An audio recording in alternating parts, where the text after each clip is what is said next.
안녕하세요. 저는 이제 70을 바라보는 나이가 되었습니다. 사업으로 성공했다고들 말합니다. 직원만 200명이 넘는 중견기업의 대표이자 30년 넘게 한 교회의 장로로 섬겨온 사람입니다. 그런데 오늘 제가 여러분께 들려드릴 이야기는 제 인생에서 가장 어렵고 동시에 가장 의미 있는 결정에 관한 것입니다. 제 이야기를 들으시기 전에 구독과 좋아요로 응원 부탁드려요. 제게 큰 힘이 됩니다. 5억이라는 돈. 누군가에겐 평생 모아도 만질 수 없는 금액이고 누군가에겐 그저 숫자일 수도 있습니다. 하지만 저에게 그 5억은 신앙과 양심 사이에서 제가 내려야 했던 선택의 무게였습니다. 이 이야기를 하는 것이 쉽지 않습니다. 30년이라는 세월, 그 안에 담긴 수많은 추억들, 그리고 제가 사랑했던 사람들, 그 모든 것을 떠나보내야 했던 결정이었으니까요. 하지만 이제는 말해야 할 때라고 생각합니다. 혹시 저와 같은 고민을 하고 계신 분들이 계시다면 제 이야기가 작은 위로가 되길 바라며 시작하겠습니다. 1990년대 초반이었습니다. 당시 저는 이제 막 사업이 궤도에 오르기 시작한 40대 초반의 사업가였습니다. 작은 공장에서 시작한 사업이 점차 성장하고 있었고 직원도 30명 정도로 늘어났습니다. 밤낮 없이 일했지만 사업이 잘 되어가는 것이 보람되었습니다. 아내와 두 아이를 데리고 처음 은혜중앙교회라는 작은 교회에 나가기 시작한 것도 그 무렵이었습니다. 사실 저는 그 전까지 독실한 신자는 아니었습니다. 명절 때 가끔 교회에 가는 정도였죠. 하지만 사업이 점점 커지면서 뭔가 삶의 중심이 필요하다는 생각이 들었습니다. 돈을 벌기는 하는데 그것만으로는 뭔가 공허했습니다. 하지만 그 교회는 달랐습니다. 목사님은 카리스마 넘치는 분이셨습니다. 40대 중반쯤 되어 보였는데 설교는 불같았고 기도는 뜨거웠습니다. 말씀 하나하나에 힘이 있었고 사람들을 변화시키는 능력이 있었습니다. 목사님의 설교를 들으면 가슴이 뜨거워졌고 뭔가 큰 일을 할 수 있을 것 같았습니다. 이 땅에 하나님의 나라를 세우자. 우리는 이 도시를 하나님께로 돌아오게 할 것입니다. 우리는 부흥의 불길이 될 것입니다. 목사님의 외침에 우리는 모두 감동했습니다. 당시 교인이 200명 남짓 되던 그 교회는 매년 2배씩 성장했습니다. 사람들은 목사님의 설교를 듣기 위해 멀리서도 찾아왔습니다. 버스를 대절해서 오는 사람들도 있었습니다. 저 역시 마찬가지였습니다. 목사님의 설교를 들으며 제 삶의 새로운 의미를 발견했습니다. 단순히 돈을 버는 것이 아니라 하나님의 뜻을 이루는 삶. 그것이 제게 큰 동기부여가 되었습니다. 사업이 잘 될 때마다 11조는 물론이고 감사 헌금을 드렸습니다. 교회 건축 헌금도 앞장서서 냈습니다. 큰 계약이 성사될 때마다 1천만 원씩 감사 헌금을 드렸습니다. 수출이 잘 되면 2천만 원을 드렸습니다. 김 집사님, 하나님께서 집사님의 사업을 크게 축복하실 것입니다. 집사님의 헌신을 하나님께서 아십니다. 목사님의 말씀대로 제 사업은 계속 성장했습니다. 직원이 50명, 100명으로 늘어났고 매출도 급증했습니다. 연 매출 100억, 200억, 300억. 성장은 멈추지 않았습니다. 그것이 하나님의 축복이라고 믿었습니다. 그리고 그 축복에 감사하는 마음으로 더 많이 헌금했습니다. 5년 후 저는 장로로 장립되었습니다. 그때가 제 인생에서 가장 영광스러운 순간 중 하나였습니다. 하나님께서 저를 부르셨다는 확신이 있었으니까요. 장로 임직식 날 목사님은 제 어깨에 손을 얹고 말씀하셨습니다. 김 장로님, 하나님께서 이 교회를 위해 장로님을 예비하셨습니다. 장로님은 이 교회의 기둥이 될 것입니다. 하나님께서 장로님을 통해 큰 일을 하실 것입니다. 이 교회가 대한민국을 변화시킬 것이고 장로님은 그 중심에 서실 것입니다. 그 말씀을 들으며 눈물을 흘렸던 기억이 납니다. 제가 하나님의 일꾼이 되었다는 것이 너무나 감사했습니다. 그 순간만큼은 세상의 그 무엇과도 바꿀 수 없는 영광이었습니다. 사업의 성공보다 더 큰 의미였습니다. 교회는 계속 성장했습니다. 500명, 1000명, 2000명. 성장의 속도는 놀라웠습니다. 주일학교도 가득 찼고 청년부는 지역에서 가장 큰 규모가 되었습니다. 찬양팀은 전문 수준이었고 각종 선교 프로그램들이 운영되었습니다.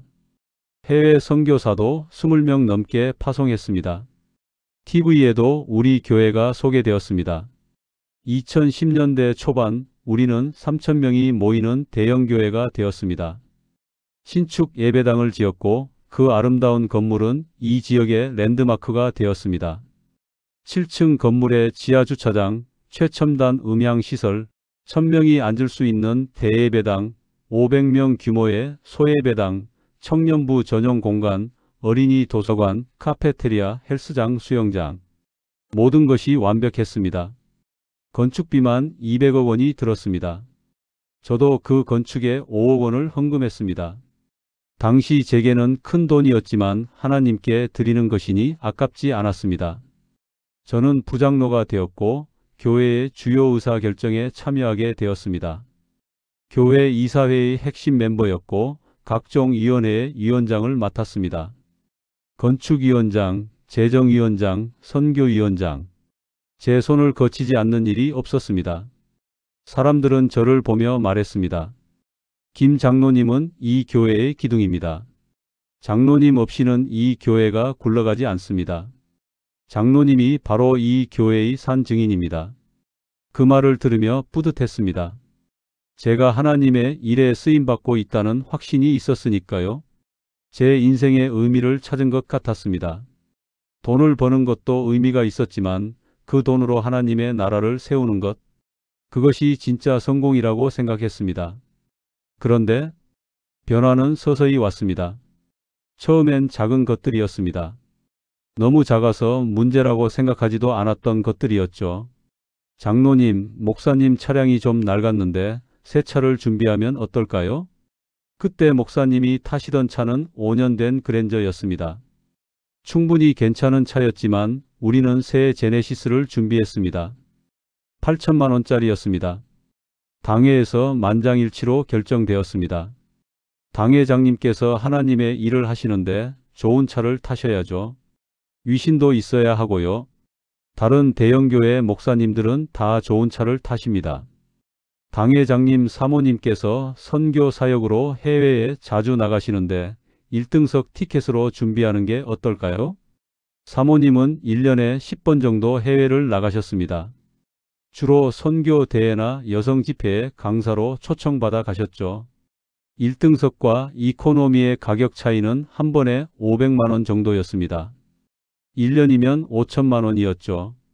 거기에 특급 호텔 숙박비까지 합치면 목사님 자녀분들이 유학 가시는데 교회에서 장학금 명목으로 지원하면 어떨까요? 두 자녀가 모두 미국 유학을 갔습니다. 명문 대학이었습니다. 하버드와 예일이었죠. 1년에 각각 5천만 원씩 1억 원이 지원되었습니다. 하나님의 일꾼을 키우는 투자라고 생각했습니다. 미래의 글로벌 리더를 양성하는 것이라고요. 처음엔 당연하다고 생각했습니다. 목회자를 후하게 대접하는 것, 그게 성경적 아니겠습니까? 디모데전서 5장 17절에도 잘 다스리는 장로들은 배나 존경할 자로 알되 말씀과 가르침에 수고하는 이들에게는 더욱 그리하라고 하지 않았습니까? 하지만 숫자가 커지기 시작했습니다. 연간 목회자 사례비가 3억을 넘어섰습니다. 거기에 각종 명목의 수당과 지원금까지 합치면 솔직히 저도 정확히 파악하기 어려운 금액이었습니다. 주택 보조비 연 5천만 원, 자녀 교육비 1억 원, 차량 유지비 5천만 원, 의료비 3천만 원, 휴가비 3천만 원, 경조사비 2천만 원, 도서 구입비 2천만 원, 피복비 1천만 원. 항목은 끝도 없이 늘어났습니다. 그리고 2019년 저는 우연히 알게 되었습니다. 교회 재정 관련 서류를 정리하다가 발견한 것입니다. 교회 명의로 구입한 고급 아파트 세 채가 사실상 목사님 가족 명의로 넘어가 있다는 것을요. 강남의 50평대 아파트, 분당의 40평대 아파트, 그리고 제주도의 펜션. 시가로 따지면 30억이 넘는 자산이었습니다. 강남 아파트만 해도 시세가 20억이 넘었습니다. 등기부 등본을 보니 교회 재단 명의로 구입한 후 몇 년 지나지 않아 목사님의 자녀들 명의로 증여되어 있었습니다. 증여세는 교회가 대신 납부했더군요. 그것도 수억 원이었습니다. 변호사 비용, 법무사 비용까지 모두 교회 돈이었습니다. 저는 혼란스러웠습니다. 이게 정상적인 건가? 이게 하나님께서 원하시는 일인가? 당회 회의에서 저는 조심스럽게 물었습니다. 목사님, 이 부분에 대해 교인들에게 투명하게 공개하는 게 어떨까요? 요즘 사회적으로 교회 재정, 투명성에 대한 요구가 많지 않습니까? 우리가 모범을 보이면 좋지 않을까요? 목사님의 표정이 굳었습니다. 공기가 차갑게 식는 것이 느껴졌습니다. 장로님, 제가 30년 동안 이 교회를 어떻게 키웠는지 아시지 않습니까? 제가 이 교회를 위해 얼마나 헌신했는지 아십니까? 밤낮 없이 일하고 기도하고 신방하고 이 정도는 당연한 것 아니겠습니까? 목사님의 목소리가 높아졌습니다. 세상 CEO들은 수십억, 수백억을 받습니다. 삼성전자 사장이 얼마 받는지 아십니까? 연봉만 수십억입니다. 현대차 사장도 마찬가지입니다. 하나님의 종이 이 정도 받는 게 문제입니까? 영혼을 구원하는 일이 기업 경영보다 가치가 없습니까? 장로님, 저는 이 교회를 3,000명 교회로 만들었습니다. 그 공로는 인정하지 않으십니까? 옆에 있던 다른 장로님이 거들었습니다. 김 장로님, 목사님께 누가 되는 말씀은 자제하시죠. 우리가 목사님을 의심하는 겁니까? 하나님의 종을 건드리면 안 됩니다. 구약에서 하나님의 종을 건드린 사람들이 어떻게 되었습니까? 모두 재앙을 받았습니다. 또 다른 장로님이 말했습니다. 장로님, 교회가 이렇게 성장한 건 다 목사님 덕분입니다. 목사님이 안 계셨으면 우리가 이렇게 큰 교회를 세울 수 있었겠습니까? 이 정도 대우는 당연합니다. 오히려 부족하다고 생각합니다. 그날 회의는 거기서 끝났습니다. 더 이상 아무도 그 이야기를 꺼내지 않았습니다. 하지만 그날 이후 저와 목사님 사이에 보이지 않는 벽이 생겼습니다. 목사님은 제게 예전처럼 편하게 대하지 않으셨습니다. 제가 참석하는 회의에는 중요한 안건이 상정되지 않았습니다. 어느새 저는 핵심 의사결정 과정에서 배제되고 있었습니다. 회의 일정도 제게만 늦게 통보되었습니다. 저는 고민에 빠졌습니다. 내가 잘못 생각하는 건가? 목사님을 의심하는 내가 잘못된 건가? 하나님의 종을 대적하는 건 아닐까? 교만한 건 아닐까? 밤마다 기도했지만 마음은 점점 더 무거워졌습니다. 잠도 잘 오지 않았습니다. 2020년 코로나가 터졌습니다. 교회는 온라인 예배로 전환했고 헌금은 급격히 줄어들었습니다. 당연한 일이었죠. 많은 교인들이 사업에 어려움을 겪었고 실직한 분들도 많았습니다. 제가 아는 한 집사님은 30년 다니던 회사에서 명예퇴직을 당했습니다. 퇴직금으로 작은 식당을 차렸는데 코로나로 장사가 안 되어 결국 문을 닫았습니다. 그 집사님은 교회에 나오며 눈물을 흘렸습니다. 장로님, 제 삶이 무너지는 것 같습니다. 평생 모은 돈이 다 날아갔습니다. 집도 팔아야 할 것 같습니다. 하나님이 저를 버리신 걸까요? 제가 뭘 잘못한 걸까요? 저 역시 회사가 힘들어졌습니다. 수출이 막히고 매출이 반토막이 났습니다. 직원들 급여를 맞추기도 빠듯했습니다. 그래도 한 명도 해고하지 않으려고 애썼습니다. 제 급여를 반으로 줄이고 임원들도 급여를 삭감했습니다. 회사 차량도 몇 대 팔았습니다. 접대비도 모두 없앴습니다. 그런데 교회에서 연락이 왔습니다. 장로님, 교회 재정이 어려워서 특별헌금을 부탁드립니다. 얼마나 어렵습니까? 직원들 급여가 밀리고 건물 대출 이자도 내기 힘든 상황입니다. 장로님들께 각각 1억 원씩 부탁드리고 있습니다. 이상했습니다. 교회에는 항상 수십억의 예금이 있었습니다. 비상금만 50억 원이 있다고 들었습니다. 그런데 직원 급여가 밀린다? 말이 되지 않았습니다. 저는 장부를 요청했습니다. 장로로서, 그것도 재정위원장으로서 당연한 권리였으니까요. 그런데 돌아온 건 거절이었습니다. 장로님, 목사님께서 직접 관리하시는 부분이라 장로님께 보여드릴 수 없습니다. 제가 재정위원장인데 볼 수 없다는 게 말이 됩니까? 교회법에도 장로는 재정을 감독할 권한이 있다고 되어 있지 않습니까?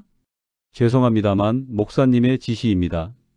장로님께서 요즘 목사님을 의심하신다는 말씀을 들었습니다. 그런 상황에서 재정 자료를 보여드릴 수 없다고 하셨습니다. 더 이상했습니다. 뭔가 감춰진 게 있다는 직감이 들었습니다.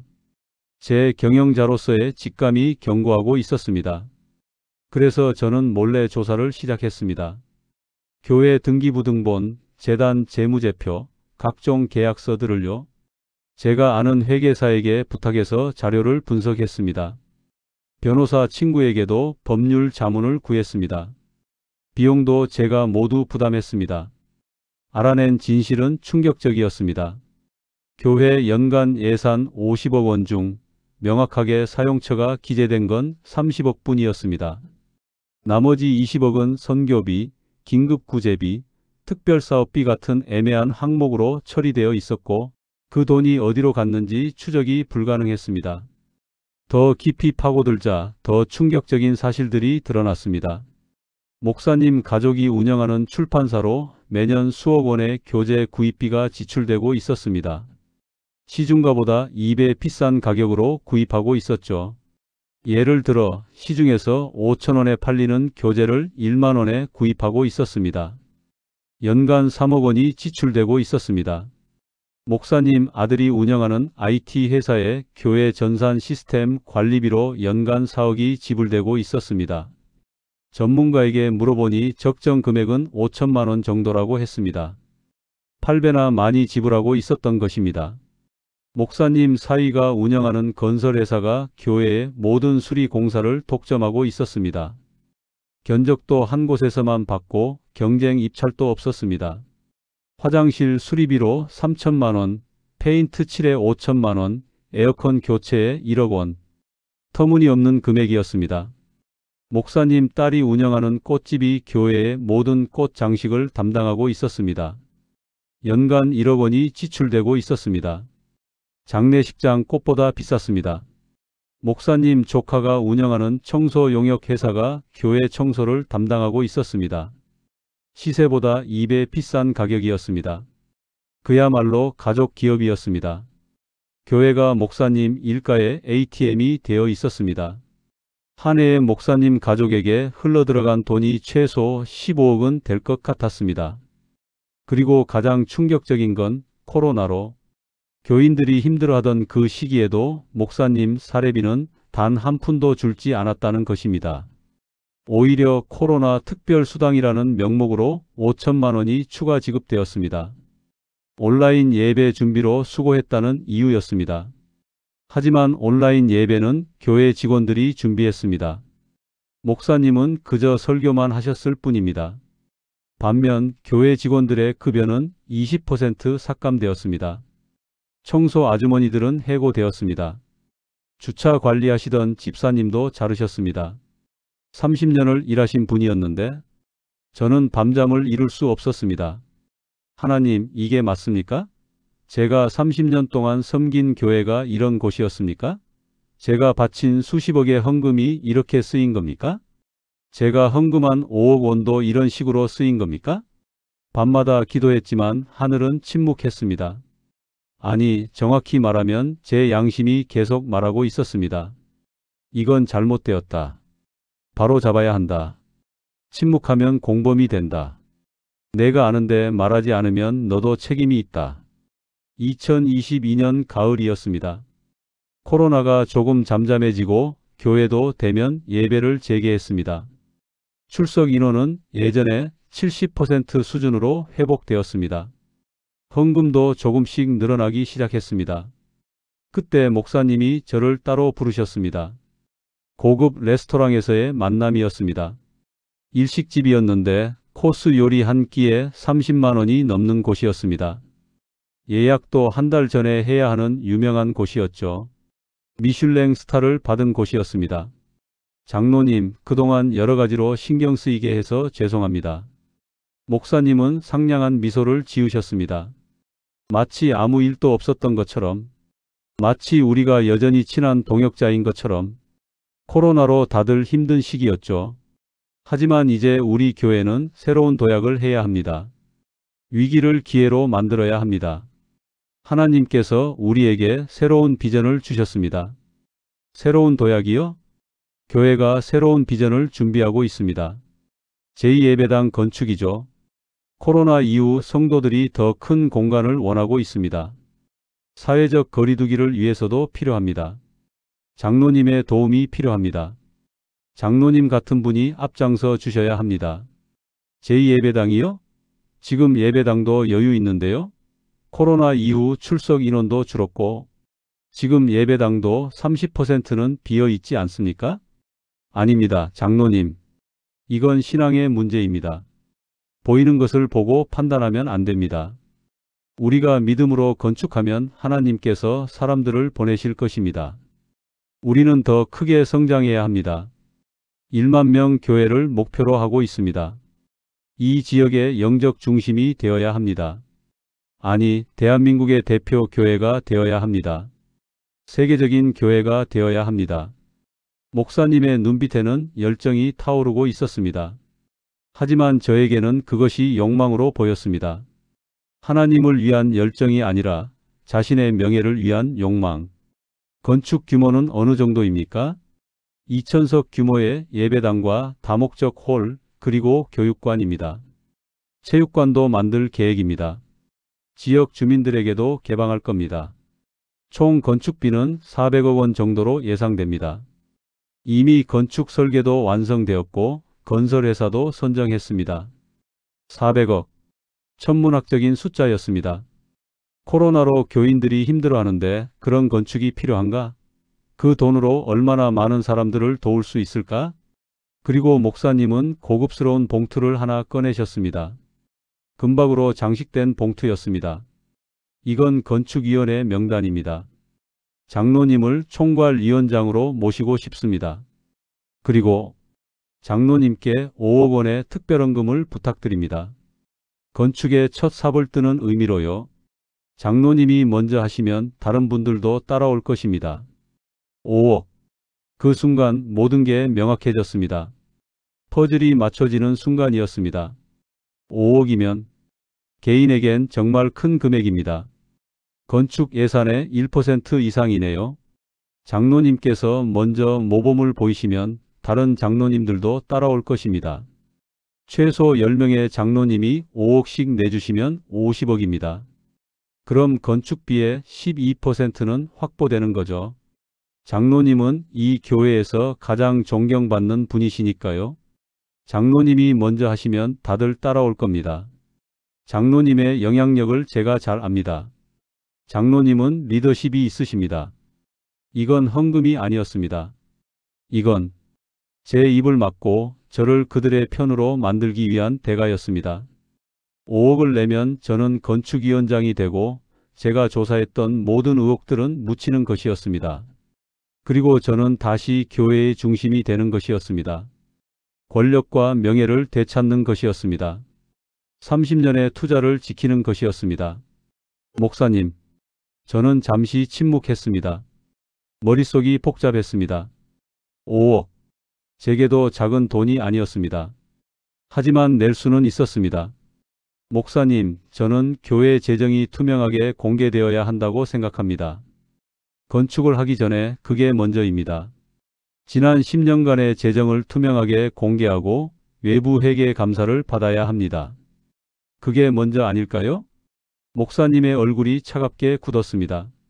공기가 얼어붙는 것이 느껴졌습니다.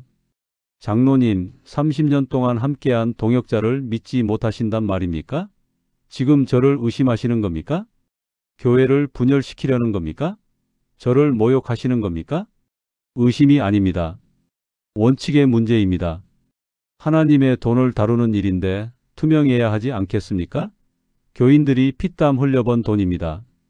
그들에게 알 권리가 있습니다. 그게 민주주의 아닙니까? 하나님의 돈? 장로님, 그 돈은 제가 목회해서 모은 돈입니다. 제가 설교해서, 제가 기도해서 사람들이 모인 겁니다. 장로님은 뭘 하셨습니까? 돈 좀 냈다고 교회 주인인 줄 아십니까? 교회는 제가 세웠습니다. 저 없이 이 교회가 존재할 수 있었겠습니까? 그 말이 칼처럼 꽂혔습니다. 목사님, 교회는 목사님 것이 아닙니다. 하나님의 것입니다. 우리는 모두 청지기일 뿐입니다. 좋습니다. 그럼 장로님께서 선택하시죠. 5억을 내시고 이 교회의 중심에 서시든지 아니면 장로님의 길을 가시든지 저는 장로님을 기다리지 않을 것입니다. 다른 장로님들은 이미 동의하셨습니다. 벌써 3분이 5억씩 약속하셨습니다.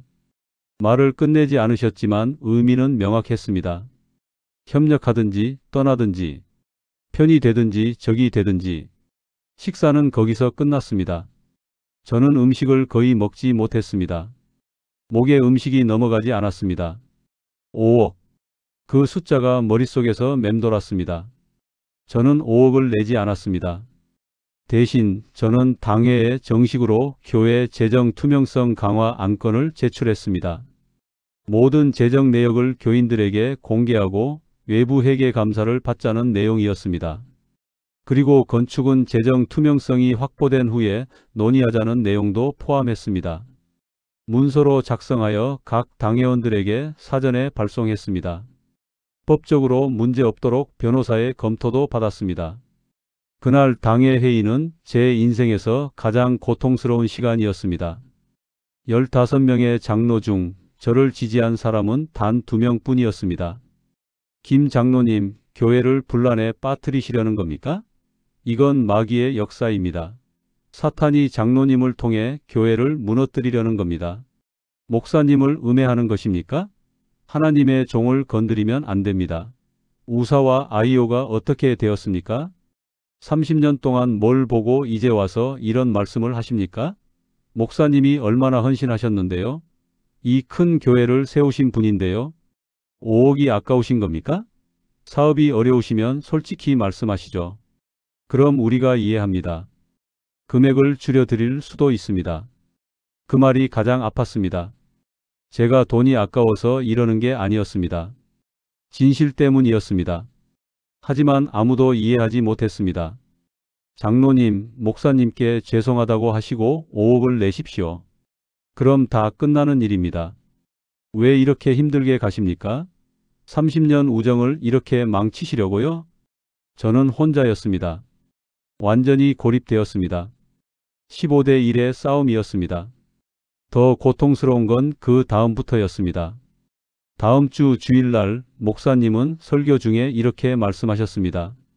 사랑하는 성도 여러분, 요즘 교회 안에 분란을 일으키는 사람들이 있습니다.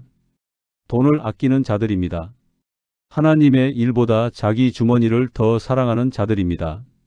고라와 다단과 아비람처럼 하나님의 종을 대적하는 자들입니다. 민수기 16장을 보십시오. 하나님의 종을 대적한 자들이 어떻게 되었습니까? 땅이 갈라져 산 채로 음부에 떨어졌습니다. 그들의 가족까지 모두 멸망했습니다. 사탄이 쓰는 자들입니다. 그들을 위해 기도해 주십시오. 그들이 회개하고 돌아오도록. 아직 늦지 않았습니다. 설교를 들으며 눈물이 났습니다. 30년을 함께한 목사님이 제게 이렇게 할 수 있다는 게 믿기지 않았습니다. 저를 저주받을 고라에 비유하다니, 제 가족까지 멸망할 것이라고 하다니. 설교 후 교인들이 저를 피했습니다. 30년 동안 함께했던 사람들이 제게 인사도 하지 않았습니다. 어떤 분은 제 얼굴을 보자마자 고개를 돌렸습니다. 복도에서 마주치면 다른 길로 돌아가는 분들도 있었습니다. 엘리베이터에 제가 타면 다음 걸 기다리는 분들도 있었습니다. 한 집사님은 이렇게 말했습니다. 장로님, 목사님을 대적하면 하나님의 심판을 받습니다. 회개하십시오. 교회를 사랑하신다면 목사님께 순종하십시오. 장로님 가족을 위해서라도 회개하십시오. 또 다른 권사님은 이렇게 말했습니다. 장로님, 제가 장로님을 위해 금식기도 하겠습니다. 사탄이 떠나가도록. 장로님 마음에 마귀가 들어왔습니다. 장로님이 원래 그런 분이 아니셨는데 저는 사탄이 된 것입니다. 30년 동안 헌신했던 교회에서 마귀가 된 것입니다. 저주받을 고라가 된 것입니다. 저를 지지했던 두 장로님마저 압박을 받고 입장을 바꾸셨습니다. 한 분은 제게 전화해서 울며 말했습니다. 장로님, 미안합니다. 제 사업체에 세무조사가 나올 것 같습니다. 목사님이 아는 국세청 사람이. 목사님이 그러시더군요. 제가 장로님 편을 들면 우리 회사가 힘들 거라고. 저는 직원 10명을 먹여 살려야 합니다. 그들의 가족까지 합치면 200명이 넘습니다. 용서해 주십시오. 장로님은 저를 이해하실 겁니다. 또 한 분은 문자를 보냈습니다. 장로님, 제 아들이 이 교회에서 결혼 예정입니다. 목사님이 주례를 서기로 하셨는데 취소하겠다고 하십니다. 아들 결혼을 망칠 수는 없습니다. 아들이 평생 준비한 결혼식입니다. 미안합니다. 정말 죄송합니다. 결국 저는 완전히 혼자가 되었습니다. 15대 1이 15대 0이 되었습니다. 아내가 울면서 말했습니다. 여보, 그만하면 안 될까요? 우리 이제 딴 교회로 조용히 옮기는 게 어때요? 당신이 맞는 말을 하는 건 알아요. 하지만 너무 힘들어요. 교회 갈 때마다 사람들 눈치 보는 게 너무 괴로워요. 30년 친구들이 이제 저를 피해요. 장을 보러 가도 아이들 학교에 가도 모두가 우리를 이상하게 봐요. 전화도 안 받아요. 아이들도 교회에 나가기 싫어했습니다. 아빠, 우리 다른 교회로 가면 안 돼요? 친구들이 저한테 이상하게 대해요. 어떤 친구는 저랑 말도 안 하려고 해요. 내 아빠가 목사님을 괴롭힌다고. 내 아빠가 사탄이래라고. 학교에서도 소문이 났어요. 저도 흔들렸습니다. 내가 틀린 건가? 내가 교만한 건가? 목사님이 조금 지나치긴 해도 교회를 키우신 분인데 내가 너무 원칙에만 집착하는 건 아닐까? 그냥 5억을 내고 편하게 살까? 가족들도 이렇게 힘들어하는데 제 고집 때문에 가족들이 고통받는 건 아닐까? 밤마다 기도했습니다. 하지만 하늘은 침묵했습니다. 아니, 정확히 말하면 제 양심이 계속 말하고 있었습니다. 타협하지 마라. 진실을 지켜라. 쉬운 길이 옳은 길이 아니다. 5억으로 양심을 팔지 마라. 그러던 어느 일요일이었습니다. 저는 교회에 갈 수 없었습니다. 마음이 너무 힘들었거든요. 사람들의 차가운 시선을, 목사님의 비난을 더 이상 견딜 수 없었습니다. 그래서 그냥 동네를 걷고 있었습니다. 아무 생각 없이 그저 걷고 또 걸었습니다. 가을 햇살이 따뜻했지만 제 마음은 겨울처럼 차가웠습니다. 하나님, 제가 뭘 잘못한 겁니까? 왜 저만 이렇게 고통받아야 합니까? 진실을 말한 게 잘못입니까? 30년을 헌신했는데 이게 제가 받을 대우입니까? 그때 낡은 건물 2층에서 찬양 소리가 들려왔습니다. 예수 사랑하심은 거룩하신 말일세 우리들은 약하나 예수 권세 많도다. 어린이 찬송가였습니다. 그 단순한 멜로디가 제 발걸음을 멈추게 했습니다. 얼마 만에 듣는 순수한 찬양인지 계산 없는, 욕심 없는, 그저 하나님을 사랑하는 마음으로 부르는 찬양. 소망교회라는 작은 간판이 붙어 있었습니다. 페인트가 벗겨진 오래된 간판이었습니다. 글씨도 흐릿했습니다. 제가 섬기던 교회의 화장실 간판보다도 초라했습니다. 뭔가에 이끌리듯 저는 계단을 올라갔습니다. 계단도 낡아서 삐걱거렸습니다. 벽에는 곰팡이가 피어 있었고 페인트가 벗겨져 있었습니다. 난간도 흔들렸습니다. 2층 문을 열자 작은 예배당이 보였습니다. 예배당은 고작 10명 정도가 들어갈 공간이었습니다. 의자도 낡았고 음향도 좋지 않았습니다. 에어컨도 없어서 선풍기만 돌아가고 있었습니다. 피아노도 조율이 필요해 보였습니다. 벽지도 오래되어 누렇게 변색되어 있었습니다. 하지만 그곳에는 뭔가 다른 것이 있었습니다. 사람들의 얼굴에서 진실한 기쁨이 보였습니다. 찬양은 웅장하지 않았지만 진심이 담겨 있었습니다. 할머니 한 분이 눈을 감고 찬양하시는데 눈물이 흐르고 있었습니다. 젊은 청년이 기타를 치며 찬양하는데 얼굴에 평안이 가득했습니다. 아이들도 순수한 목소리로 찬양했습니다. 목사님은 60대 중반쯤 되어 보였습니다. 낡은 양복을 입고 계셨습니다. 구두도 많이 닳아 있었습니다. 하지만 목사님의 얼굴에는 평안이 있었습니다. 설교는 조용했지만 진실했습니다. 사랑하는 성도 여러분, 교회는 건물이 아닙니다. 교인 숫자도 아닙니다. 교회는 그리스도의 몸입니다. 우리가 서로 사랑하고 세상을 섬기는 곳입니다. 예수님은 큰 교회를 세우라고 하지 않으셨습니다. 서로 사랑하라고 하셨습니다. 요한복음 13장 35절 너희가 서로 사랑하면 이로써 모든 사람이 너희가 내 제자인 줄 알리라. 이것이 교회의 본질입니다. 크기가 아니라 사랑입니다. 건물이 아니라 관계입니다. 그 말씀이 제 마음을 울렸습니다. 30년 만에 처음 듣는 진실한 설교 같았습니다. 복잡한 신학도 화려한 수사도 없었지만 진리가 있었습니다. 예배 후 목사님이 제게 다가오셨습니다. 처음 오셨죠? 환영합니다. 저희 교회에 오신 것을 하나님께 감사드립니다. 네. 그냥 지나가다가 찬양 소리를 듣고 힘드신 일 있으신가 봅니다. 얼굴에 쓰여 있네요. 괜찮으시면 차 한잔 하시겠습니까? 제가 들어드릴 수 있는 일이 있다면. 저도 모르게 눈물이 났습니다. 얼마 만에 들어보는 따뜻한 말이었을까요? 판단도 없고 정죄도 없는 순수한 환대. 조건 없는 사랑. 그날 저는 교회 옆 작은 카페에서 그 목사님께 제 이야기를 다 털어놓았습니다. 30년의 신앙생활, 교회의 문제들, 5억의 제안, 그리고 제가 겪고 있는 고통까지 1시간 넘게 이야기했습니다. 목사님은 중간에 한 번도 끊지 않고 조용히 들으셨습니다. 판단하지도 조언하지도 않고 그저 들어주셨습니다.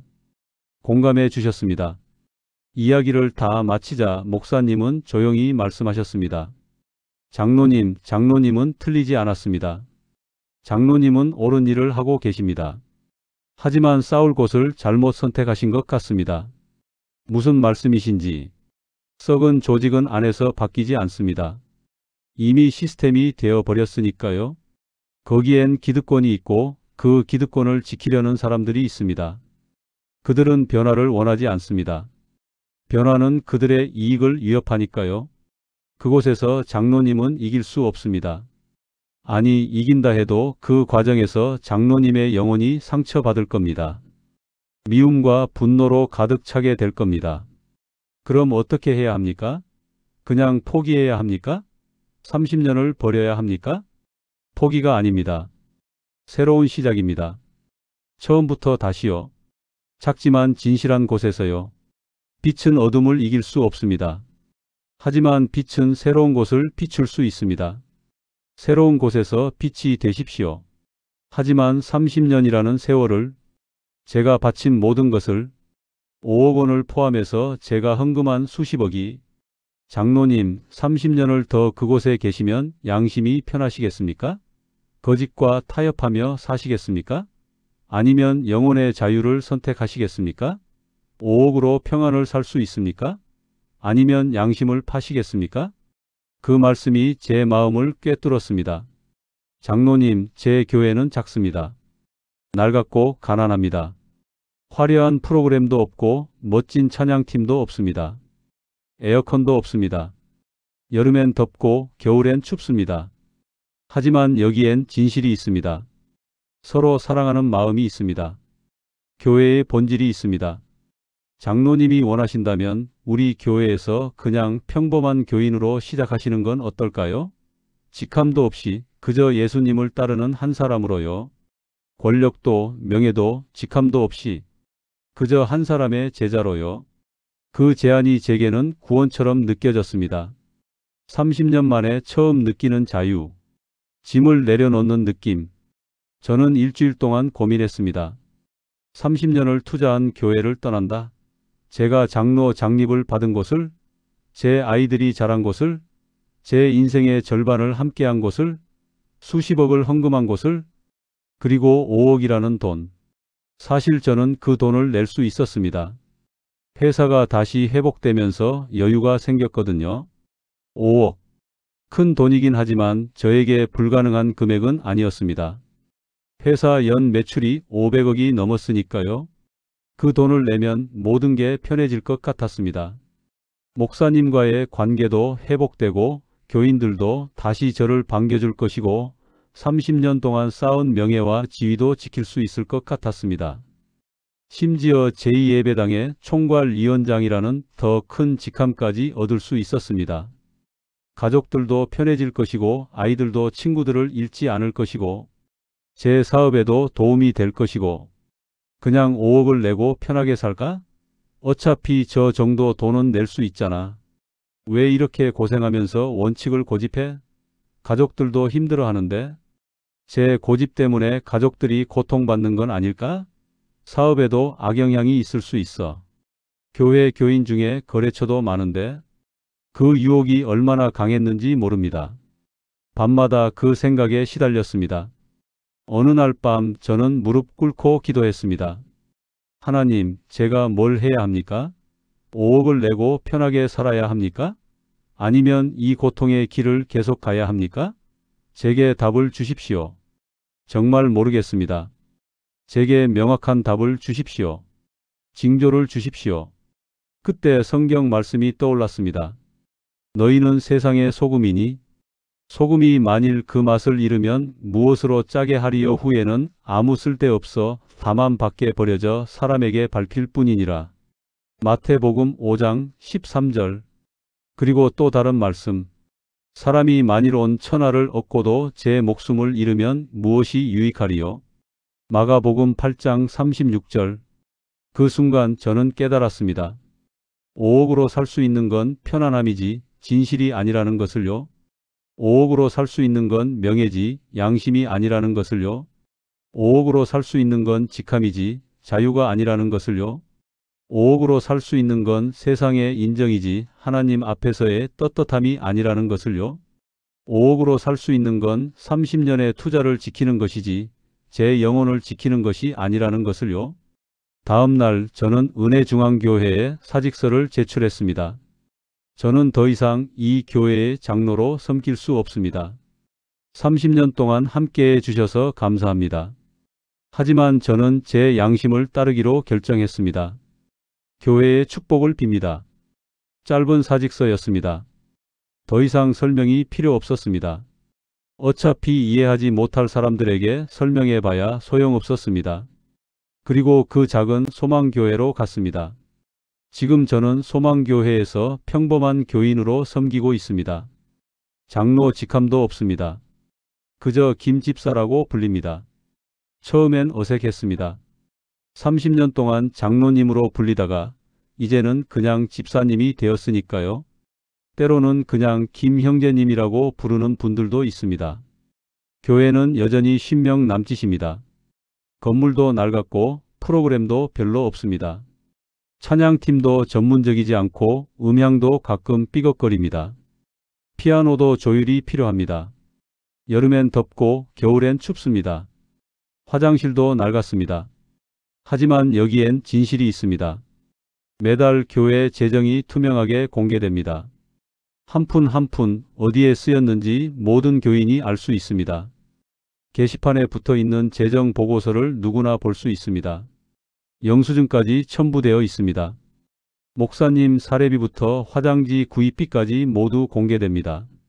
목사님 사례비는 제 직원들 평균 급여와 비슷한 300만 원입니다. 목사님은 지하철을 타고 출퇴근하십니다. 낡은 원룸에서 사십니다. 차도 없으십니다. 하지만 목사님은 항상 미소 짓고 계십니다. 불평이 없으십니다. 남은 돈은 모두 지역 사회를 돕는 데 씁니다. 노숙자 급식 마이너스 매주 토요일 10명분의 도시락을 만듭니다. 제가 그 일을 돕습니다. 도시락을 직접 나르기도 합니다. 한부모 가정지원 마이너스 20가정에 매달 쌀과 생활용품을 전달합니다. 탈북민 정착 지원 -5가정의 정착을 돕고 있습니다. 한글을 가르치고 취업을 도와줍니다. 지역아동센터 후원 -30명의 아이들에게 간식과 학용품을 지원합니다. 독거노인 방문 매주 20분의 어르신을 찾아뵙고 말벗이 되어 드립니다. 이 작은 교회가 섬기는 사람들의 숫자가 3,000명 교회보다 많다는 게 놀라웠습니다. 그리고 실제로 변화가 일어나고 있었습니다. 노숙인 중 한 분은 이제 일자리를 찾아 자립하셨습니다. 그리고 그 5억. 저는 그 돈을 이 교회에 내지 않았습니다. 목사님이 거절하셨거든요. 집사님, 그 돈은 하나님께서 집사님에게 주신 것입니다. 하나님께서 원하시는 곳에 쓰십시오. 우리 교회는 필요한 만큼만 있으면 됩니다. 우리에게 필요한 건 돈이 아니라 사랑입니다. 돈은 도구일 뿐입니다. 그래서 저는 기도하며 그 돈을 5곳에 나누어 기부했습니다. 1억은 지역의 청소년 쉼터를 만드는데 가출 청소년들이 머물 수 있는 공간이 생겼습니다. 지금 15명의 청소년이 그곳에서 새 삶을 준비하고 있습니다. 1억은 독거노인을 돕는 사회복지법인에 그 돈으로 500명의 어르신들께 매달 밑반찬을 전달하고 있습니다. 1억은 코로나로 어려움을 겪는 소상공인 지원 기금에 10명의 소상공인이 무이자 대출을 받아 다시 일어설 수 있었습니다. 1억은 장애인 재활센터 건립에 지역에 필요했던 시설이 생겼습니다. 1억은 북한 인권 단체에 탈북민들의 정착과 북한 인권 개선을 위해 사용되고 있습니다. 그 어느 곳에도 제 이름은 걸지 않았습니다. 그냥 하나님께서 제게 맡기신 것을 돌려드렸을 뿐입니다. 처음엔 후회도 했습니다. 30년이라는 시간이 그곳에서의 추억들이 저를 괴롭혔습니다. 5억만 냈더라면 모든 게 편했을 텐데 30년을 버리고 이렇게 작은 교회로 온 게 맞는 걸까? 사람들이 저를 비웃지 않을까? 사업에 지장이 있지 않을까? 하지만 지금은 평안합니다. 제가 잃은 것은 직함과 명예와 편안함이었지만 얻은 것은 양심과 진실과 자유였습니다. 그리고 무엇보다 밤에 편히 잠들 수 있게 되었습니다. 거울을 볼 때 제 눈을 똑바로 볼 수 있게 되었습니다. 하나님 앞에 떳떳하게 설 수 있게 되었습니다. 그리고 놀랍게도 제 사업은 더 잘 되었습니다. 정직하게 일하니 오히려 더 많은 기회가 왔습니다. 여러분에게 묻고 싶습니다. 교회란 무엇입니까? 큰 건물입니까? 많은 교인입니까? 화려한 프로그램입니까? 유명한 목사입니까? 저는 이제 압니다. 교회는 그리스도의 몸입니다. 서로 사랑하고 약한 자를 돌보고 진실을 추구하는 공동체입니다. 크기가 아니라 본질입니다.